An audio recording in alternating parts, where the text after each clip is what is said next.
Hi everyone! Welcome to my first voiceover vlog. Ay, English yon, di nyo carry. And today we're going to the Traveler Suite. Nagstay kami sa Traveler Suite nung Holy Week, kaya if you notice, walang traffic sa kalsada. Sobrang luwag nga kahit magtumbling ka pa. Matatagpuan nga pala sila sa Show Boulevard, Fame Residences, SMDC, Tower 2, Mandaluyong, Pilipinas! Walking distance lang pala ang unit here sa Greenfield District na mayroong event tuwing weekend. Kung weekdays naman kayo magbubook, mayroon din namang nakapaligid ng mga restaurants and bars. Not to mention na malapit din sila sa SM Mega Mall kung bet nyo naman ang window shopping. Marami rin kainan at store dito sa baba ng condo.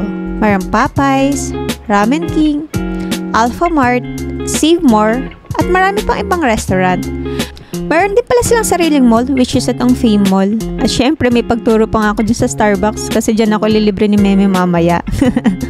Pumunta na pala kami sa registration dahil baka maubos ang pera ko kaka-food trip sa labas. Pakita nyo lang pala yung copy ng screenshot ng check-in details nyo for registration. Patalon-talon pa nga dyan si Bella sa sobrang excitement. Umakyat na nga kami dito sa 38th floor kung saan located ang unit. High-tech na rin pala ang door dahil naka-smart lock na sila. Pagpasok mo, bubungad agad ang yayamanin scent ng unit. Pagpasok mo naman sa CR, kitang-kitang aesthetic vibes. And of course, with hot and cold shower na rin para sa puso mong nanlalamig. Charot!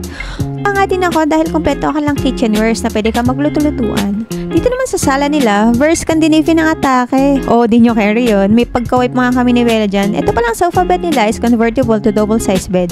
Pwede ka humiga habang nagne-Netflix na paborito mong K-drama. Not to mention na super bilis din ang internet nila.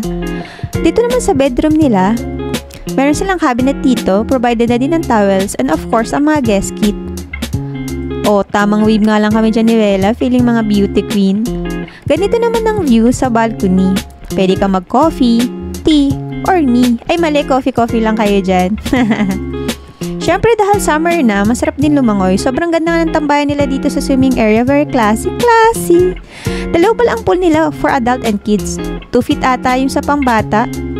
If my mind serves me right, Tuwang-tuwa nga dyan si Bella at naka-OOTD pa. Dinaig pa ang nanay.